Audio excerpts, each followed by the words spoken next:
Selamat event pacu jalur berjalan lancar. Saya kemarin menonton ke sana, tapi ada satu hal yang mengganggu perhatian saya, bahkan menggelitik saya. Apakah itu? Polusi visual. Yap, saya kebingungan mencari jalan dan mencari arah, bahkan mencari keterangan di mana lokasi parkir, acara, dan setelahnya agendanya apa, event pacu jalur tersebut.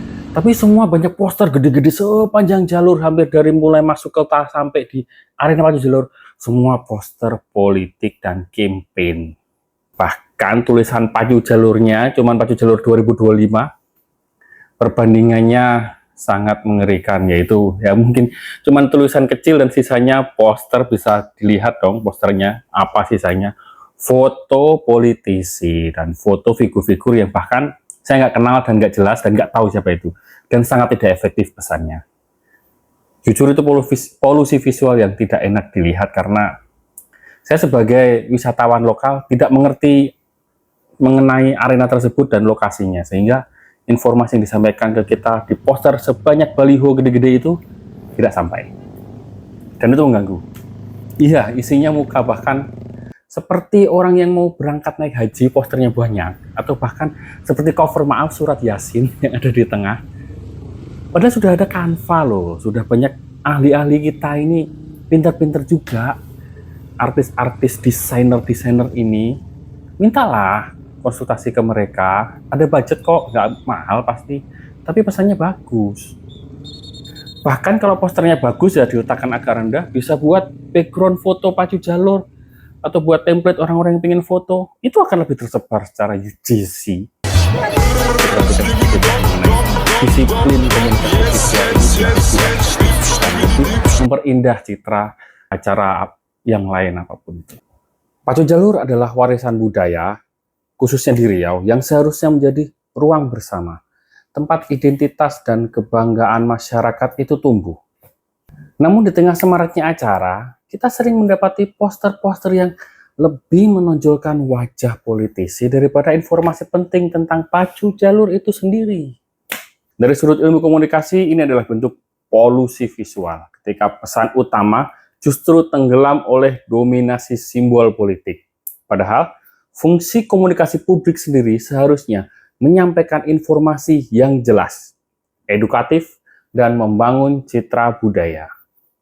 Bayangkan jika poster pacu jalur menampilkan sejarahnya, kisah gotong royong di balik pembuatan jalur, lama loh pembuatan perahunya itu, atau jadwal acara yang rapi, pesan budaya akan sampai lebih kuat dan publik merasa terhubung, bukan hanya sebagai penonton, tapi juga sebagai bagian dari tradisi, karena negeri kita kaya akan tradisi. Politisi tetap bisa hadir loh, tapi sebaiknya dalam peran sebagai fasilitator atau pendukung, bukan hanya sebagai pusat visualnya. Dengan begitu komunikasi budaya tetap terjaga dan pacu jalur bisa menjadi simbol kebanggaan bersama, bukan sekedar arena pencitraan. Karena pada akhirnya kekuatan pacu jalur bukan pada wajah yang dipasang, melainkan pada cerita budaya yang diwariskan, storytellingnya. Sedikit tips dari saya ketika ada analisis atau saran komunikasi visual untuk poster pacu jalurnya seperti apa kalau politisi tetap ingin hadir. Nih, yang pertama adalah gunakan prinsip visual hierarki. Dalam teori komunikasi visual, perhatian audiens diarahkan melalui visual hierarki. Artinya apa?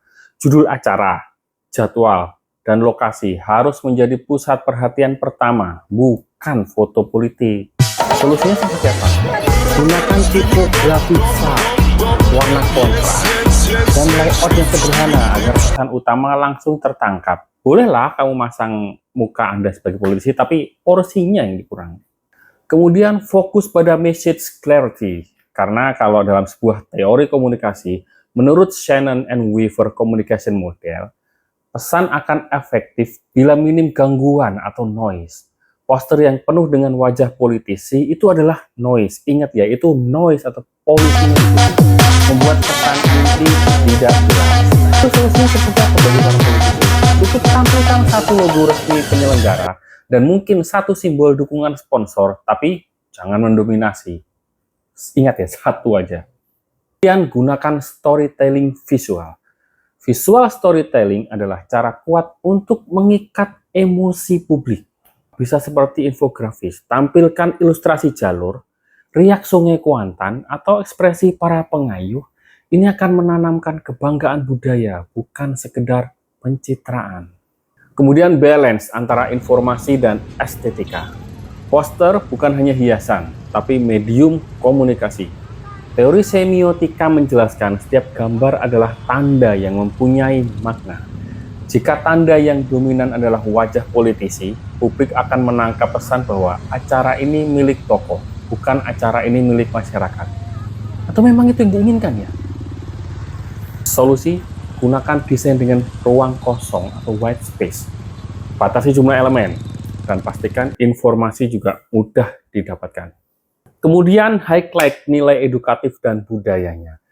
Teori Uses and Gratification atau UGC menyebut audiens mencari konten sesuai kebutuhan, informasi, hiburan, atau identitas. Sertakan elemen edukatif seperti timeline sejarah pacu jalur, makna filosofis, atau QR code yang mengarahkan ke landing page-nya, website, atau video penjelasan.